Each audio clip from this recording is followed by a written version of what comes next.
the draft, as we do have a couple of picks that are going to be taken out here. Winter Wyvern was the first phase ban, as well as the Slardar, Io, and the Doom.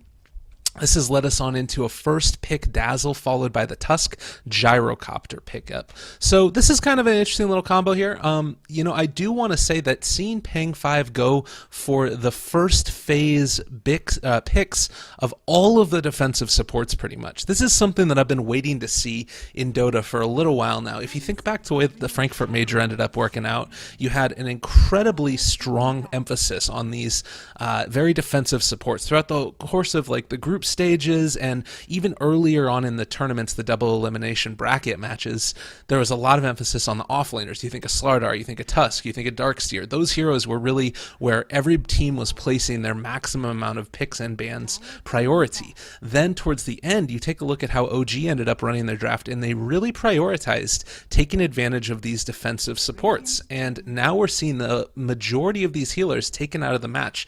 We're seeing engagements that last an extended period of time, and because of this, you need to be able to take those heroes with the sustain out of the game. And we are going to be having the Dazzle banned out or picked up, as I said.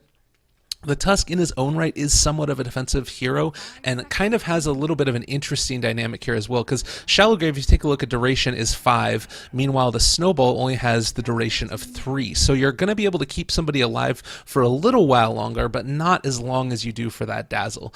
So it's kind of an interesting little dynamic there. Also, of course, with Shallow Grave, you're going to be able to right-click and cast abilities throughout the course of it as long as you're not stunned up. But let's move on to the rest of these heroes that have been banned on now. We do not see the Juggernaut this game, nor the Viper, Darkseer, or the Ancient Apparition. The Ancient Apparition ban makes a lot of sense to me. Talking about those healing heroes, I'm imagining that given we have this Dazzle Shadow Fiend picked up, and they've already banned out a very strong counter push hero in the AA, as well as somebody that's that sort of tanky get up all in your face and do a lot of damage quickly in that Viper, that we're going to be seeing a bit of, maybe not an extensive push strat, but much more of at least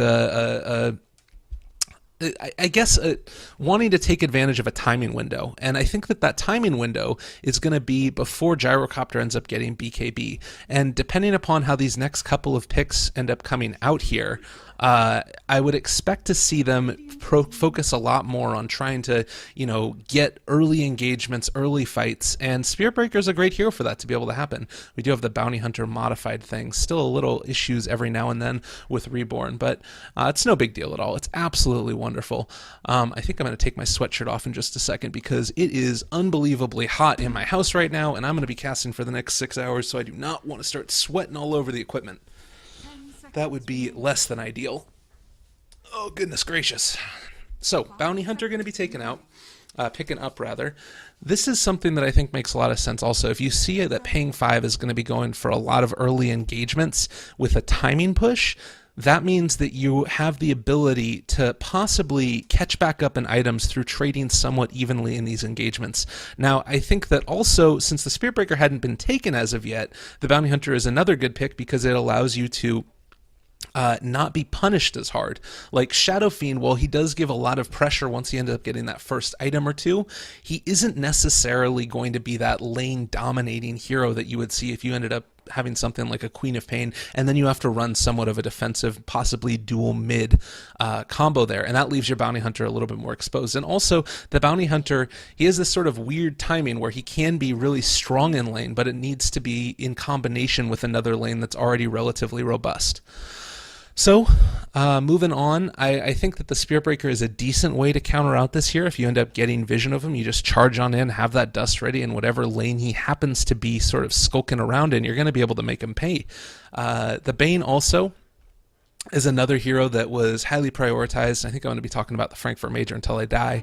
I remember a couple of really clutch plays throughout the course of that tournament, an EG game where last second Fear ended up defensively nightmaring Arteezy as he was on his Fen and just right-clicked away the whole rest of the team. It was absolutely devastating. The strength of these heroes in terms of the ability to outplay your opponent is really, really important, and that's what I'm hoping to see out of these lineups right here. I mean, obviously, hitting Raze is great. Being able to charge on in and throw down the Nether Strike on top of a key priority target, very impressive also.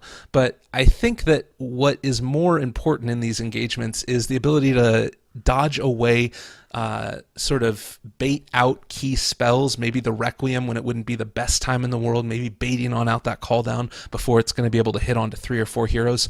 All of those moments are really the defining moments of these games, because we've seen much more of the emphasis on the fighting early engagement lineups, and actually going to be seeing a Queen of Pain picked up. I'm assuming that this is now going to be a Queen of Pain. I wouldn't hate this as a Queen of Pain offlane. It's a little bit more greedy, but I think that it could work. And if they do end up banning out the Huskar, and we're also going to be banning out the TA. No big question there at all. If you've got a Huskar, or excuse me, a Dazzle, you want to make sure that you end up getting out of the way of a, Dazzle being able to shallow grave somebody. So I don't know. I think that it makes a lot of sense. Oh my God, I just looked over chat. I need to get rid of that. That's going to be a problem. Anyways, Wind Ranger is going to be the last hero picked on up. No problem at all there. Is going to be a great hero for being able to, get that lockdown that you need on this Queen of Pain. Also a strong laning hero against the Shadow Fiend.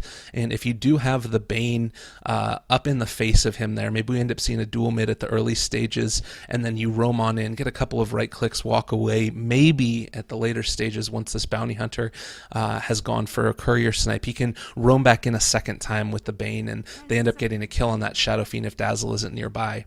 But the thing that I mentioned about the Queen of Pain there in the offlane, if you run the Spirit Breaker there for maybe just getting him level 2, and then you charge off somewhere else, then you end up maybe even pulling for the Queen of Pain lane. It would probably make sense. If this is going to be a Queen of Pain offlane, which isn't something that we've seen all that often, although it is Southeast Asian Dota, you never know what you're going to end up running into. I don't expect the Spirit Breaker to be there. I wouldn't hate it, but I don't expect it. I would expect him to be up in the top lane pulling while the Dazzle is trying to stack on up in the jungle for the Shadow Fiend. Instead, I would imagine right now that you're going to need, unless you really heavily commit to that push, and then you end up running the Queen of Pain in the safe lane with the Spirit Breaker off lane, unless you really are running for that push, we're going to be looking for another safe lane hero here. And banning out the Huskar seems to have caused a little bit of problems, and they are going to be going for a very interesting draft. Now, they run a Nyx Assassin as the last pick. Very, very interesting. Well, I'll get right on into this in just a second or two, but let me switch on over the overlay, make sure that everything is hunky-dory and fantabulous for all you fine folks out there as we move on into the in-game everything. It's going good, going good. So Nyx Assassin last pick. This is against 2 intelligence heroes. One of the most important parts of this Nyx Assassin, I think, oftentimes is going to be him having that the mana burn ability to take that away from these heroes. It's a pretty decent nuke if you're able to sort of combo it in, because you deal as much damage as mana you burn off, and then it's by an increment of how much intelligence your hero ends up having. So I think that this works well. It also gives you a bit more of the counterplay solo kill potential, sort of in the same way that you have with the Bounty Hunter there. He's going to be able to really mess around a lot with these in combination with the Spirit Breaker. Basically, you can set up on any hero that you want, and I think that they ran this yesterday, if I'm not mistaken. I believe that Pang5 ran this yesterday against Signature Trust. Is that the game that they ended up playing against? I think that's the matchup.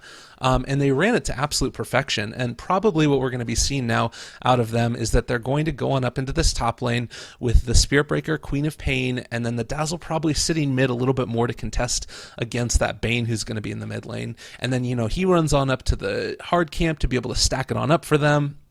And then you have, at the same time, the Bane stacking for probably the Gyrocopter. And then eventually Spirit Breaker is going to make his rotation after he pulls enough times and gets enough levels to potentially try and make something happen against this Wind Ranger. It's going to be a tough ask. It's going to be really, really hard for them to find any type of kill. Now, the other way that they could run it is that if you end up just trying to charge in on top of the Tusk with a Queen of Pain there on top of him, because that's going to be a lot of damage also, and it's definitely something that you're going to need to be aware of. Also, if you end up having the Dazzle roam on up, at that point you can have the Queen of Pain blink behind the Tusk, and then you can just sort of toss on out that lovely little heal bomb. On the side of Execration, of course, the other thing that you need to keep in mind is the Bounty Hunter and where he ends up going. I think the most vulnerable lane at this point is probably going to be that Shadow Fiend in the mid lane, and I would expect to see Dazzle hanging out there pretty often. Probably the biggest possibility for a kill, unless there are misplays, I would imagine is going to be... Honestly, it might even be on the Gyrocopter. I think that if you roam on in the Spirit Breaker with the Nyx Assassin, Gyrocopter is very killable, more so than the Windrunner. The only way that you would end up getting a kill on the Windrunner is by being able to lay down several raises on top of a charge. So it's kind of a big ask. Anyways, let's see how this ends up looking. As we're getting on into it, it's still a long time before the game is actually going to start. Hopefully we get a bounty hunter on back in here in just a couple of minutes, as we have a couple thanks going out. But we'll do a quick little introduction for the players while we wait. We're going to have here on the side, I can't see their names here, this is not going to work. On the side of Pang5, Bun is going to be playing the Spirit Breaker. We do have Sugar Bear on that Queen of Pain in the safe lane. NG going to be, is going to be on the Nyx Assassin. Worst player in Milky Way is going to be the Shadow Fiend. We got Sakura on the Dazzle, and that's going to do it for their side. Of course, several of these players do tag themselves up as alternative names. Unfortunately, of course, I think that, you know, if they're going to want to call themselves these names, then that's what I'm going to call them. I'm going to respect the players' wishes. On the side of Execration, we got Nando, who's going to be playing the Gyrocopter. Professional throw player, who's going to be playing the Bounty Hunter. Lekumi is going to be playing on the Bane. We have Shanks on the Windranger. And last but not least, BYB on that Tusk. And we're all ready to go, ready to make some action happen as everybody heads on out to their respective lanes. TP's on over in the mid is going to be the Dazzle, wanting to get down that early Observer Ward. This has been a play that we've seen more often than not in the recent past. Occasionally also, just because of the speed with which these players throw on out those TPs, they end up having to send the courier on back as they bring them on out, buying them before they're able to even TP out and release them into the wild. But this is going to give them pretty good vision now. You're going to have professional throw player heading on up to the top. If he does not end up, do they get vision of him as he walks on in here? It does look like they're going to be able to see him, unfortunately, for the side of Execration. They're going to know that Bounty Hunter's running around. Oh, are they going to pop the dust for this? Oh, they're thinking about it. They do have a Sentry Ward. They have dust on the Spirit Breaker. If they get any inclination that this hero is going to run around at all, they can definitely find him out. Now he's going to move off this way. Does have a ward that he's going to be able to drop down. If he blocks off this camp, this would be kind of a cool little prospect. And they are going to be backing on out. Oh my goodness, I'm so sorry, ladies and gentlemen. Oh goodness, I was just pontificating about things that was going on over there. We end up seeing First Blood go the side of Execration. Oh, I am the worst caster in the world. And now we have a fight down here on the bottom. They're going to jump on in. Can they find anybody? Charge forward onto this Tusk. They're going to be able to get the charge off. Maybe a little bit of bottom blocks abound as the Queen of Pain ends up getting run over. Oh, BYB, you are in so much trouble. Dives beneath several of these towers. Do they find the kill? Oh, they don't get him. The Tusk just walks away. And Bounty Hunter, meanwhile, is going to be able to get the top rune. We have Windranger getting the bottom rune. Oh no, the side of Pang5 just got played right there. They get First Blood, they get both bounty runes, and they end up committing a sentry for this mess. Oh, this has been very frustrating. Sorry again that I ended up missing that First Blood down there by the bottom tier 1 tower. Just a swift little combination ended up spelling the end for that Nyx Assassin, who definitely does not want to start off the game like this. So we'll do a quick little look around, see how this goes. It is going to actually be Bane in the mid lane, given that they ended up getting a bounty rune on the side of Windranger. They don't feel like they need to commit too much further on top of this hero. Maybe a little bit more action over here as Sakura gets a little bit fresh with that Tusk in the top lane. Looking like they're going to rotate out somebody else in. The Shackle is going to be nice. Worst player in the Milky Way is getting run on down a little bit. Now we're going to need to get lucky on the uphill hits, but not going to be able to make that happen as more action abound across all of these lanes. Last hits denies. Currently, the Queen of Pain is leading the way up in this top lane here. Having to face off against the Tusk is never an easy matchup, but particularly when you have a couple of these supporty heroes in the area, they're going to be able to keep her relatively safe. And the only thing they really need to be careful about is making sure, ooh, the Shackle ends up connecting. Worst player in the Milky Way getting run down. They do have creeps in the area. Now they're going to be able to get the Orb of Venom slow down. This is going to be another kill on top of the Shadow Fiend. They save it for the Windranger, and Queen of Pain in the top lane also kills off the Tusk. Oh man, not the best, but Execration, I think that they live with that one. That was the thing that I was wondering about. He was sitting up here in the top lane very close to the rest of these creeps. You take a look at his levels currently. He is still stuck at level 1, so desperately wants to be able to get a little bit more of that experience, but not going to be able to happen at this point in time. Meanwhile, because you ended up seeing no pulls on the side of Execration as of yet, the Nyx Assassin's been able to get a decent amount, working his way towards level 3, ends up hitting an Impale, and now is going to run on over towards this bottom rune and should be able to get it no problem. He's a little bit of a damage down on top of him and didn't quite feel comfortable heading on over there to the rune, considering we did still have the Bane missing from the map. So more things going on as we head up on here. We are going to see the rotation in the Bounty Hunter moving on over, and he's going to try and soak up a couple more levels. Has been able to get level 2 because of that early point in that kill. We do have maybe a little bit more damage over here to the side. Nice job changing plays. They get a nice little kit on top of this Bounty Hunter. That's going to make sure that the creep wave does not connect their pole. Snowball in on top of the Dazzle. He might be in a little bit of troubles. Charge forward, though. They're going to be able to turn this one back around. They commit the dust, and now Professional Throw player throwing his life away. He's going to die up there top. And worst player in the Milky Way, which is actually, I just realized, spelled way as in like the stuff that you get from cheese, is going to run out of there. We end up seeing a nice little thing. This is the nice part about the Nyx Assassin, is that with the Spike Carapace, if you end up committing the Rocket Barrage onto him, he should be able to get away from there no problem. TP on in here mid is going to be able to fill back up the bottle of Shanks, and he's just off on his merry way, continuing to last hit here. And as far as last hits denies go in this mid lane, it has been 10-2 versus the 12-3 of the Shadow Fiend. So getting a little bit better of it, despite the fact that he's died once. The big difference, of course, is that net worth-wise, Windranger is up on top, and looks like they're not going to be able to get this any courier snipe or anything else. He's actually going to get spotted out here. They did see that courier bringing something on in, so should know that there's a problem, and yeah, Shadow Fiend just backs on out there, not wanting to get caught out at all. TP's on in again. Do they have enough to be able to find this? They did actually de-ward the Sentry Ward in the mid lane also. So Professional Throw player, realizing the inherent danger of the situation, drops on down that Sentry, but they don't realize that this ward is up here on the high ground. They had heroes up there very quickly and didn't expect that to happen. So this is something that you might end up seeing change in the next time. If we do have something like Pang5 watching this game, or somebody from rather Execration watching this game, they might end up letting them know, hey, you know what, they end up dropping that ward there early. This could be a bit of a problem. Zachary getting run down a little bit. Needs to get out of there quickly, though, because the Spirit Breaker charge is coming in. They do still have vision of him. Do they commit the dust at this point in time? They are going to have it up, and that's going to be enough to maybe get this kill. Can they slow him down anymore? No Orb of Venom up on this Spirit Breaker, and they're going to toss on out the power shot. This is getting a little bit dicey now on their side. Professional Throw player maybe baiting it a little bit deeper onto Bun, but no, he ends up getting the kill. Very nicely played there, and should just be able to make his way out of here. They toss on out another power shot. That connects onto the Dazzle, dropping a little bit lower, but I don't think that they're going to be able to find him unless he gets really lucky. Oh, man, is this going to be the dream? Are they going to be able to make it happen? Looking for the power shot again? No, okay, they're not going to go for it. Okay, no, it's just to the mid lane.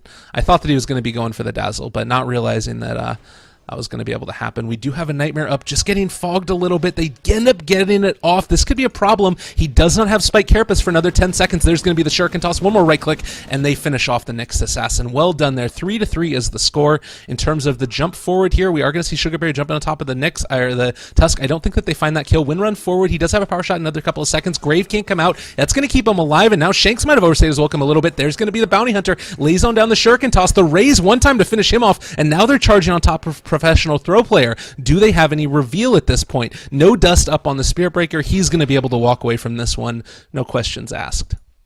Fight recap right around a 600 gold change at the end of the day. Let's take a look right now at the difference in terms of team net worth. Relatively even after the early lead by Execration, and you can't help but think that this is largely just because of the fact that they ended up having a bit more of an advantage in the CS department somewhat. And now a charge here on top of BYB. Early rotations have been king, and a quick kill, easy as pie for this Queen of Pain. Sugar Bear walks away with a sweet tooth.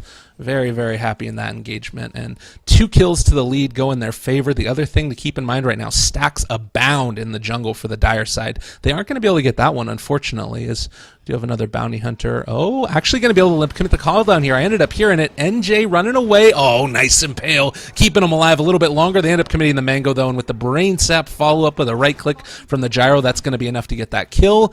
That's going to be a Nyx Assassin going down, setting up on the mid lane. Do they have a possibility of charging on in here?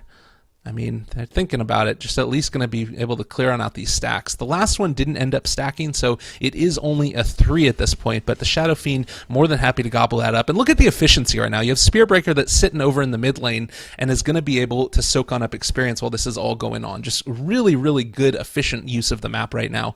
It's likewise worth noting that we're seeing the same thing on the side of the Radiant. I don't know if they should be trying to dive for this right now. It looks like they want to try and set up for a kill, but given that the Shadow Fiend has just eaten that stack, he's got level 6 6, 3 points in Raze, soon to have 4 points. They're heading up behind him still. Bounty Hunter ends up popping the illusion rune, and now Bun is going to spot it out. Everybody kind of has the full information, I think. The only one that was a little bit of a question mark would have been the Bane that was wrapping around there also. But he has 1 point in Nightmare, 3 points in Brain Sap. Looks like they're going to set it up again. Another Rocket Barrage. The difference this time is that he does have enough to be able to keep him alive. Maybe the Wand Charge, I thought it was going to be enough, but not going to be able to be. And then they cancel the TPs. Oh man, this offlane Nyx assassin. The problem, of course, with the Nyx is while he is great to the laning stage, he's a bit more of that greedy pick, and because of that, he can cause some problems. The Rocket Barrage is wonderful. What actually skill build did he go? He actually went for the 1 in Mana Burn as opposed to going for 2 in that Spiked Carapace, which means that his stun duration is going to be that much less. Right now, he would be having 1.8 seconds of stun, as well as obviously the 2.25 reflect damage that ends up coming off the back of it. But that would have probably been enough to keep him alive in that little engagement, but unfortunately not working out. Well, let's see where we're sitting. Now that we have a little bit of time to sort of catch our breath for a second, I'm going to take a quick little sip of coffee. Oh, it's lovely. Lovely, lovely, lovely. Execration up right around 500 gold in terms of net worth. Nothing to write home about. Experience, a similar story. Mainly it's just that these lanes are working out for them a little bit better, and of course you end up getting a little bit more out of the return kills that come back your way. Now I will mention also that the big thing to keep in mind is what is the itemization of these heroes going to be. Right now you have a Bane with brown boots, the phase boots, no surprise, on top of the Aquila for the gyrocopter. That does mean that he's going to be hitting a little bit harder than your friendly neighborhood Nyx assassin. And it's worth noting also, he didn't end up going for another point in Impale. I think that he realized he probably didn't want this point in Mana Burn. It's one of those things where with these heroes that are a little bit more new to the meta, you have a bit more dynamic skill builds. You have room to play around with it, see what you want to run.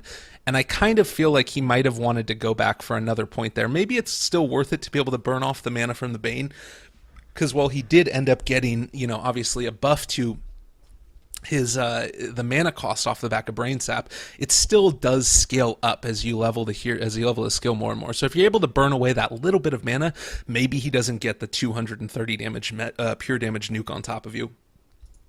So tough to tell, and Spike Carapace might not have saved him there, but maybe you end up diving a little bit deeper for the kill, and then maybe the TP rotations don't get canceled, and you get a return kill onto the gyrocopter. So that's something to think about there. I'm expecting to probably, I was expecting to see the mechanism up on the Shadow Fiend, but I wouldn't be surprised to see him go just straight for Sanjin Yash or some other sort of more fighty build. Their lineup, while they can group together and fight, I don't think that they have to, and I'm honestly wondering, given the start that they've had, if they want to sort of weather the storm a little bit longer. They are going to be running on in here. Shanks separated from the crowd. They are going to be able to commit a couple of damage on top of him. DD there, they're going to be able to hit the shackle, but I think that he might have overstayed his welcome a little bit. They do have a professional throw player in the area. Can they find a kill? Jump forward, right clicks the bound. Nice shackle's going to catch on in the Bounty Hunter. Oh, he is not a happy camper. He would have been able to walk out of sentry range, but unfortunately, they catch him out. 2 quick kills on the side of Pang5. Happy as clams and just going to walk away back to their lanes. Everybody is just chilled out and relaxed. 900 gold swing at the end of everything, as well as an 800 gold lead, and that's just, again, going to switch it back into their favor. So back and forth we go on this roller coaster ride of a first game of the night. Yet again, this is going to be a best of 3 between Execration and Pang5. We do have another series later on in the night, Blame TV up against Fnatic. But as for now, looking like they're farming very efficiently. Worst player in the Milky Way finishes off the stacks. You've got Zachary on this Dazzle, who's going to be able to finish that one off. We did also see, at least for a second or two, the Queen of Pain in the mid lane soaking up experience, and now it looks like they might want to set up for another kill.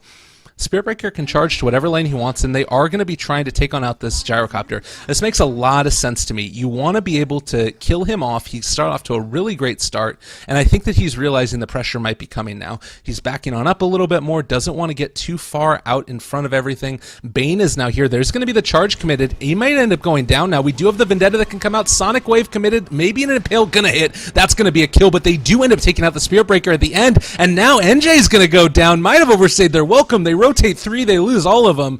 They get the gyrocopter, though. Don't think it's worth it. A big gold swing back into their direction. 1,300 on the floor in favor of Execration, as well as right around 16 1,400 experience.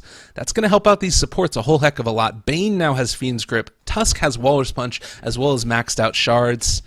And I don't know. You commit a lot for that one. You commit your safe lane Queen of Pain for that one. Net worth still ahead of the Gyrocopter on her side, 4,100 versus the 38. And now we have maybe another little bit of an engagement down here bottom. They tossing out, oh, Fiend's Grip up. He wasn't expecting it. Nyx Assassin's going to go down with the power shot for good measure. There's going to be the snowball forward, punting a little bit of trouble. They cancel their TP. That means that this Spirit Breaker is way dead.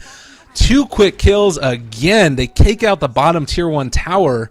And Execration strike back again and again. They do.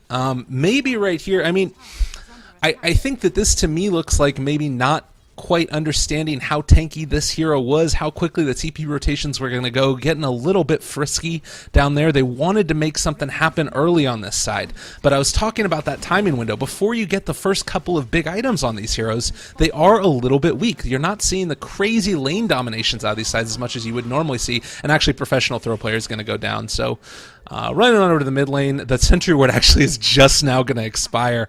Oh, that's so frustrating. Would have loved to be able to have that one expire a couple of seconds earlier, but able to get out of there. So story of this game so far. I think right now, Blink Dagger, 19 games. Yeah, I think that Blink Dagger would be pretty, well, it's tough. Right now, and this sort of harkens back to what I was talking about in terms of this game. What you have is a very strong nuke from the Queen of Pain. You've got very good potential magic damage that comes out from the Shadow Fiend. You've also got a decent amount of control from the Spear Breaker.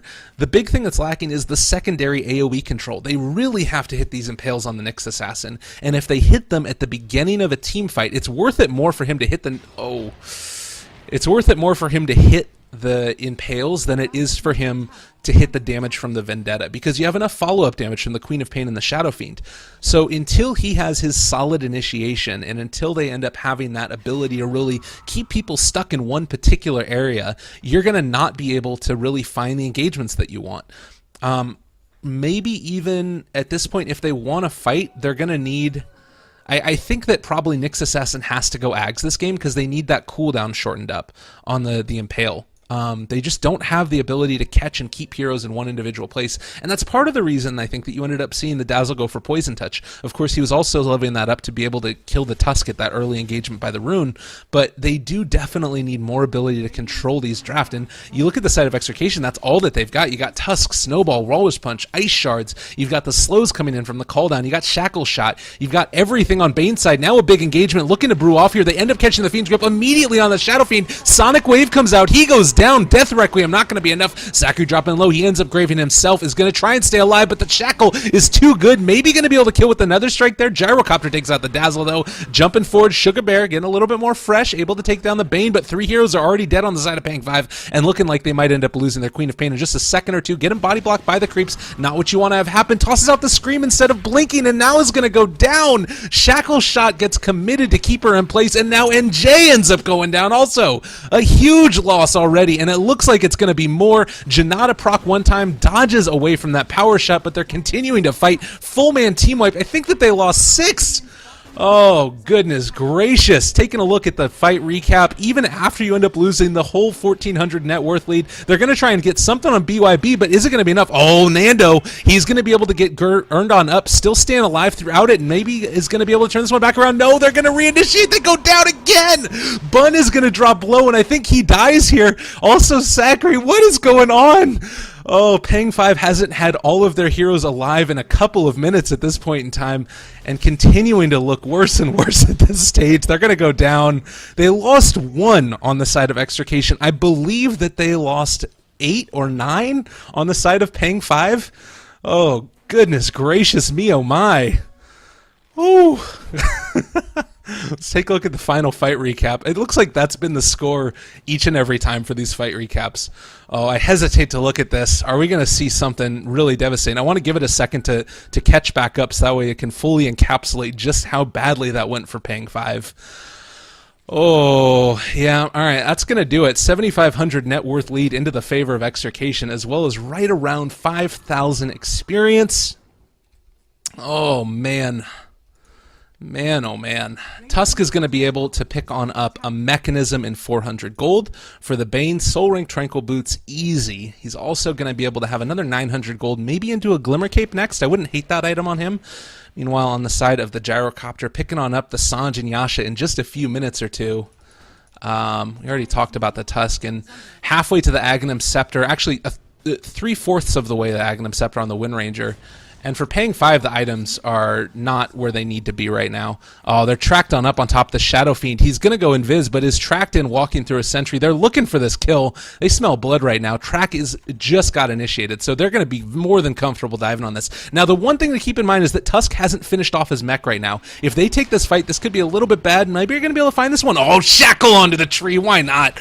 Everything's going right for them. Let's get another track kill. Bane ends up killing off that one. Sakri shows his face. Oh, just barely going to be able to get away from that one, but I think that he still goes down. Didn't get caught by the shards, but the Shuriken does so much damage. Shallow Grave keeping him alive. Vendetta Impale onto 2. Sonic Wave onto 2. Can they kill off any of these heroes? Professional Throw player's going to walk away. He's not afraid. Maybe going to be able to get a couple more track kills. Why not? Enfeeble on top of the Shadow Fiend. He's getting a minus amount of damage, and that was going to get shackled up to the creep that just goes down. Worst player in the Milky Way. Are you going to be able to survive this one? Requiem of Souls comes out, but he had 12 souls, I think, and it's just going to get man-fought by the Bane Brain Sap, keeping him alive. Ultra kill for the Bane at 16 minutes into this game.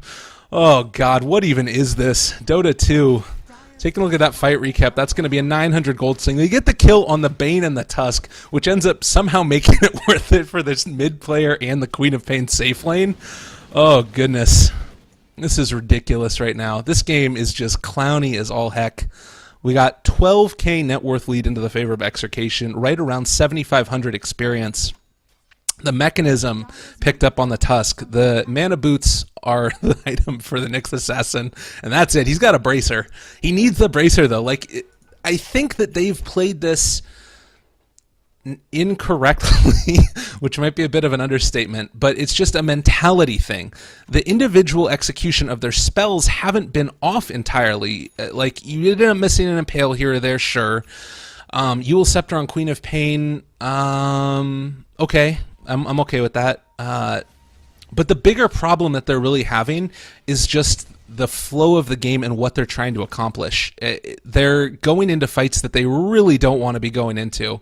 Like, they want to be able to... Oh my god, and we're going to have this huge stack right now, as the Bane's just going to tank it a little bit. Yeah, and he did actually end up going for the Glimmer Cape. I like that pickup a lot. You don't want to be fighting into this lineup before you get your first couple of items. Shadowblade right now, meh. It's not really going to give you the survivability that you need in the fights unless they don't have dust, but you have a Nyx Assassin on your side, so you're probably going to have dust. Or at least sentries of some kind. Let's end up seeing if we have that on any of these heroes. Tusk actually doesn't. So they don't have any, but you also, I mean, you have Sentry Wards on the Bounty Hunter and also a track. So you saw him Shadowblade and Wade in that last engagement, but they're able to keep sight on him regardless because of the true sight that you get from track. And looks like they're going to not waste any time, smoke on into Roshan, take this one out, and should be able to get it relatively evenly. 15-minute gold split. Wind Ranger average net worth, yeah, they are not where they need to be. Actually, no, they're exactly where they need to be. What am I talking about? Yeah, they're about 1,000 gold ahead of where they should be, respectively, for each of them. It's ridiculous. Absolutely ridiculous.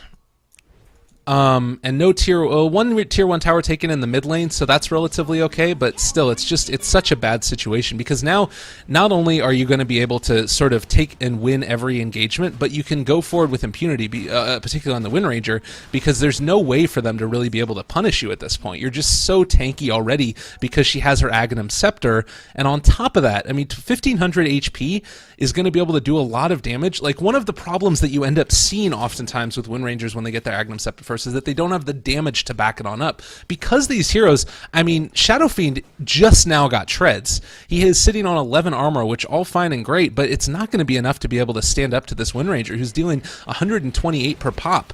So it to me feels like they're not in a position where they're going to be able to do it, and they don't have the best heroes to come back into this. They can split push relatively well with these heroes. Queen of Pain with the Eul Scepter isn't going to be the best in the world because you want to save that Sonic Wave. Now Bane is going to end up going for the Gem of True Sight just to really nail down this vision. Execration is playing this exactly how they need to. Like, they're picking up the defensive item on these supports that way they don't end up losing cores for nothing. They're going to start shutting down the vision all across the board on the side of Pang5. They're going to be in such a strong position in about the next 5 minutes. Unless Pang5 try to do something, the smoke on up is going to be about the best that you could hope for. I don't think that was under ward. Yeah, they're not going to know that this is going on. But again, you're smoking on into heroes. Oh, and they're going to be able to find out now. Bun now. He moved out of the trees. They're going to try and see if they can take on out the Tusk. But you're running into a Tusk who has 3 seconds to be able to keep him alive. Now is going to TP out. Oh, I think the smoke brought on him, and now they ping it out. Oh, God. It's so disheartening. Oh, man. 700 gold swing off the back of that kill, solo on the Tusk with the track gold abound. And now all you can hope to do is trade out a tier 2 tower for a tier 1 tower. Oh, goodness. Well, we'll see how this goes. I still am not sold on the Shadow Fiend sort of Shadowblade pickup, but I don't think you can blame this on one hero in particular. I really don't. I think that this has just been more of a team mentality mistake than it's been an individual error on anybody's part, because they're all playing at a relatively high level still. It's just that across the board their strategy wasn't where it needed to be. They're going to jump forward. Do they end up spotting out the Bounty Hunter? They don't actually have any vision over here, unfortunately. They don't have any reveal. Bane actually ends up getting caught up by the Yule Scepter. He is bold as brass, not afraid to go forward into all of them. Brain Sap away. Sugar Bear almost goes down to that one. Now is going to end up tracking on up. Worst player in the Milky Way. The Gyrocopter was able to take on out the Dazzle, but back over here to the side. Can they kill him off? There's going to be the Aghanim Scepter. Shackle Shot onto worst player in the world. He goes down. Oh, Bounty Hunter survives on nothing. There's NJ trying to run away, but the track gold is on top of him. Bane did go down in the end, but now going to be able to shackle on forward onto him. Is going to be a dead Nyx assassin. Impale comes out, but he still dies. Oh, man. I mean, the one kill that you get there on the Bane, the fact that that almost made that trade worth it, with the Nyx assassin going down, it's definitely not worth it, just speaks volume to how far ahead they are. Man. So, Tier 2 tower goes down on the side of Pang5. Tier 2 tower stays up on the side of Execration. They lose another 3 heroes for the Bane. In terms of difference in team net worth, 15,000. That's right, is right around 12K experience. 68 or 60% win rate with that Wind Ranger. But honestly, the other thing is that, to me, the sort of dark horse in this whole engagement is going to be this Gyrocopter. Like, he is so freaking tanky right now, and is actually going to be having his BKB brought out to him. And I talked about that timing window where you need to be able to punish the Gyrocopter before he gets BKB, and that is now closed. They have to wait for the next timing window before they can really stand a chance of dealing with these lineups. And to me, at least, it seems like maybe you end up getting a Shadow Blade, but like, this is the other thing. Maybe you get a Shadow Blade initiation onto him. They're going to end up catching him out. Oh, the shards actually block him off. Devastation abound. The Nightmare is down on top of him. He's going to go down. Shadow Blade is going to be able to TP, but no. Walrus Punch breaks it out. Another 2-man shackle. NJ and Sugar Bear are all going down. Too much devastation. 3 heroes dead. Soon to be a tier 3 tower on the way. Nobody on the side of Execration goes down, and they still, if they want to, can back on up and call it good. Like, they don't need to push right now. They've got, I believe, the better late game on the back of this. 3,000, right around 4,000 gold swing, soon to be towers. Mechanism is going to be back up in a little while. Urns are keeping everybody perfectly happy. They jump forward, track on up Bun. No surprises are going to be coming here. If he wants to, he actually doesn't even have the Nether Strike now. So professional throw player just comfortably walking around, unobscured by anything. Nice, going to be able to get a couple of shuriken bounces off there on top of the Dazzle and the Spearbreaker. I believe that was the Aegis expiring, though. But with the Chrysalis up on the Wind Ranger, 23 minutes in, what do you do against this lineup? What are you going to possibly have to bring to the table? Vendetta is up on this Nyx Assassin. They need to be able to hit a really solid... Oh, God. Is Sakura going to end up going down here? Maybe is. They're going to be able to hit the Shackle onto Bun. Doesn't end up latching. There's going to be a Sonic Wave, but only connects onto the Tusk. He does fall to the Raise. Maybe they turn this one back around here. Are taking a lot of damage. Nando not afraid to go on in, though. This could be a bit of a throw if he goes too far. Requiem of Souls come out. Maybe it's going to go down here. Can they keep him alive? Buybacks on the Nyx Assassin trying to get back in, but no, with the BKB popped. He's too strong. Triple kill for this Gyrocopter. Continuing to take down Rax's. Buyback on the Nyx, as I said. But what are you going to do? You don't have a Blink Dagger. You don't even have anything beyond a Drums right now. Currently just sitting on that Bracer. And right around a 3,300 gold swing. Too much experience to count. The lead has blown way the heck open. This is -1 over X as X approaches 0, and that is going to be the amount of time that Pang5 has left in this game. Looks like it's going to be about a 20,000 experience lead. Lotus Orb picked up on the Bounty Hunter. What are we getting on these other heroes? Guardian Greaves, Vlad's on the Bane. They're running out of item slots. That's the biggest problem that you got on the side of Execration. And honestly, at this point, if I'm Pang5, I almost would want to bow out just to be able to get your head straight and move on to the next game. It's just too much. Another track thrown on out there, and looking like they're going to go for the last racks. I don't know if they're going to wait for... They don't need to wait for Roshan right now. Like, they've picked up their next couple of items. Let's compare mid players right now. On the side of this Shadow Fiend, you have a Yasha and you have a Shadow Blade. On the side of the Wind Ranger, you have BKB, Agnum Scepter, Chrysalis, Blink Dagger. She is currently right around, I want to say, like 3 items ahead of him. The difference in terms of net worth, he is behind the Bounty Hunter, which isn't a huge surprise, but almost behind the Tusk and the Bane. That's really the bigger one, considering this Bane is currently 8-3 and 15. 33 to 14 is the kill. Oh, God. Here we go. All right, one last initiation. They smoke on up inside their own base, hoping to catch them off guard, but there's going to be the focus fire on top of the Tier 3 towers. Can they find any form of initiation? They need to get some type of stun out on top of them, but with the gem still up, I believe that they have it somewhere. All right, maybe going to be able to find the kill. There's going to be an impale off on top. No, the snowball keeping him alive. Professional throw player in a little bit of trouble. Gets brought into the snowball now. Going to run away. Sakri, though. They're going to be able to kill off that Queen of Pain. She's going down. Professional throw player, Lotus Orb on top of him. Gyrocopter's going ham. Sakri is going down. Bun is going to try and do his best to kill off Professional throw player, but gets shackled to the trees. The Bounty Hunter lives. Triple kill for this Gyrocopter. Everybody is dead. Snowball for victory, because why not? They are happy. They are very proud. They move on, and I think that this is going to be GG. Are they really not going to call this right now? Oh, goodness gracious. They're a little bit upset about the current situation, and I would be too. When you get rolled over that hard, it is not a pretty picture. 35,000 net worth lead, 2,000 net worth lead. This is it's going to be good game well played, and moving on to game 2 in just a second or two. Thank you all very much for watching. It was an absolute pleasure casting for you all. Sorry again that I ended up missing that first blood at the very beginning, but it does end up happening when you're doing a solo cast. Stick around in just a second for game 2, where we end up seeing